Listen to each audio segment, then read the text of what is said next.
Fireworks. Yay. Alright, vlogging here.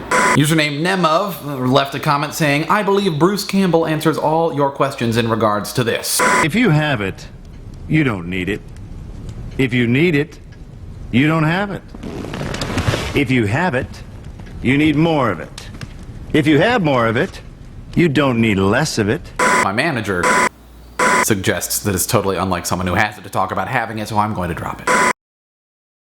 In my Steve Jobs is an asshole video, I said very definitively, this is not art, this is strictly my soapbox. One of my good friends, fellow video blogger Mitchell Davis, has for a long time said that, what he does on YouTube is art. And I've always rejected that for what I do. I've always viewed this more as, my soapbox, as a toy to play with. But as I've recently begun looking at everything I've done on YouTube over the last 5 years in aggregate, I've begun to wonder, what is more inherently artistic than expressing yourself and exploring yourself through experimenting with a new medium. But I don't go into any individual video thinking I'm going to make art. This right here, this is not art. This is media. This is programming. This is not designed to say something profound through metaphor. This is designed to keep your attention by jump cutting a bunch and doing things like this. I bring this up because I don't know. I'm not a professionally trained artiste by any stretch, but some of you probably are. Some of you probably studied art in school or something. So if you did, even if you didn't,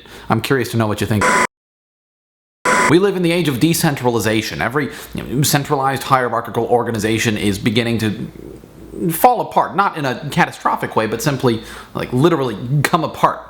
Its component parts are separating. Media is at the fore of this trend, and as media continues to decentralize, as is demonstrated by the fact that, I started a video blogging career in Lincoln, Nebraska, I can't help but wonder if we'll begin losing the media world's central figures. I am my own paparazzi. I would argue that all new media stars, and I would take it even further, I would say everyone who uses social media serves as their own paparazzi. Not that I'm popular enough that you would want it anyway, but you don't have to go out of your way to demand pictures of me because, I'm talking to a camera right now. It's gotta be weird for people who became famous more than 10 years ago. People wanted as much information about them as possible, but they didn't want to give as much information about themselves as possible, so there was this vacuum. And that vacuum was filled by assholes that we call the paparazzi.